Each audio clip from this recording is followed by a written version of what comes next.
Paano ba to? Actually, ngayon lang nila ako pinayagan maglaro nito, but I think I'd rather use this on sushi. Hey, pinipilit natin kung paano sumikat talaga ang Eraserheads. Ngayon naman, tingnan natin kung paano sila naapektuhan ng kanilang phenomenal rise to success. Diba? Kasi talagang ang dami nilang pinagdaanan. Kasi kahit saan sila pumunta ngayon, nagsisigawan yung mga tao. At alam mo, kasi kahit na weird yung suot, yun pa rin, marami silang sinasabi. So, ito sila, Eraserheads on MVTV. I think I found my new calling. Ano ito? Okay. Bye-bye.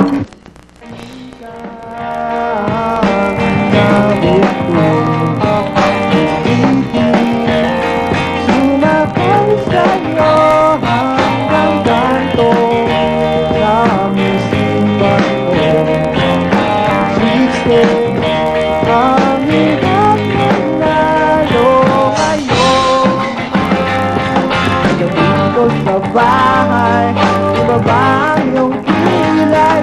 Ayoko nang ingay. Huwag mo lang itanong sa akin. Di ko rin naman sasabihin.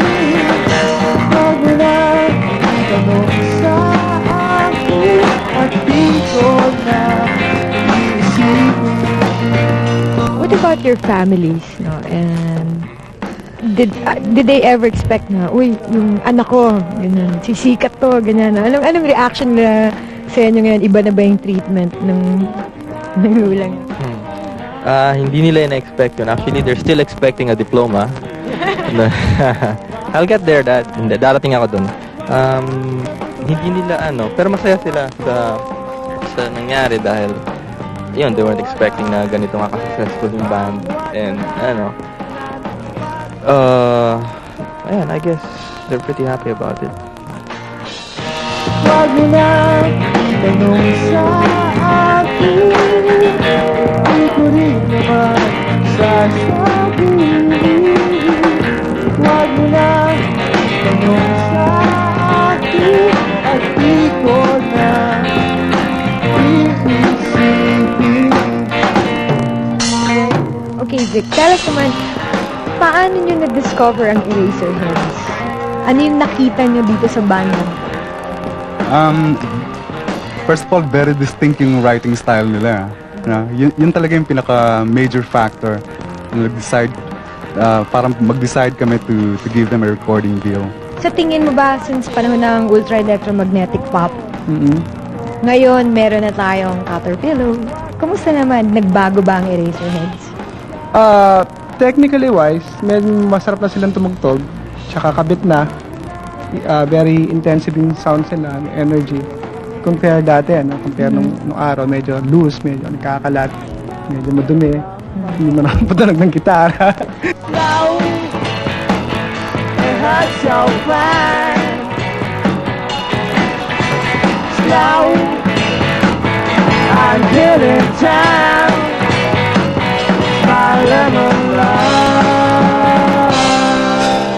How do you think Eraserheads help change the sound of the local music scene there? I think we have created an impact when we released the Eraserheads album Ultra Electromagnetic Pop. And feeling ko, without sounding mayabang, it changed the musical trend during that time.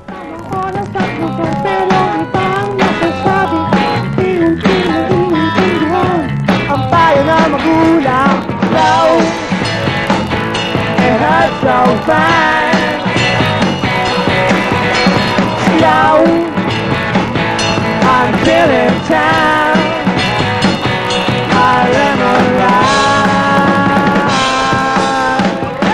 Marami akong problema sa mga yan. Pero anyway, of course, part yun ng trabaho eh. Lahat ng problema, lahat ng glory, sama-sama rin eh. Di mo kailangang unawain ang aking mga gawain. Di na pwedeng itahon ang pagod at sumasuko. Ay nais na malaman at di mo rin sukukan. Kung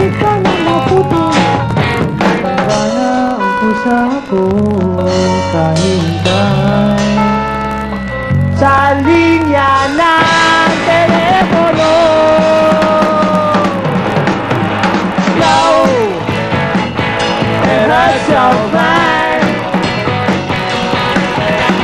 Slow, I'm feeling time. Slow, oh, it hurts so bad. Slow, oh, I'm feeling time. I lemon love.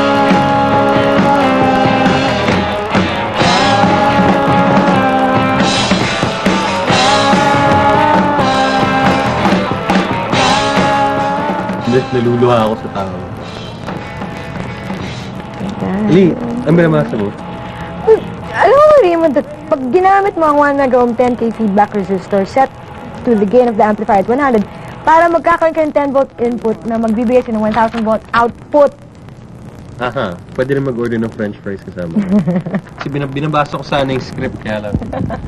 Just saw Eraserheads, folks. And up next, we have... The Red Horse Alternation Feature. That's right. Kung alam niyo yung Jimi Hendrix Experience, susunod, the Agamulak Experience.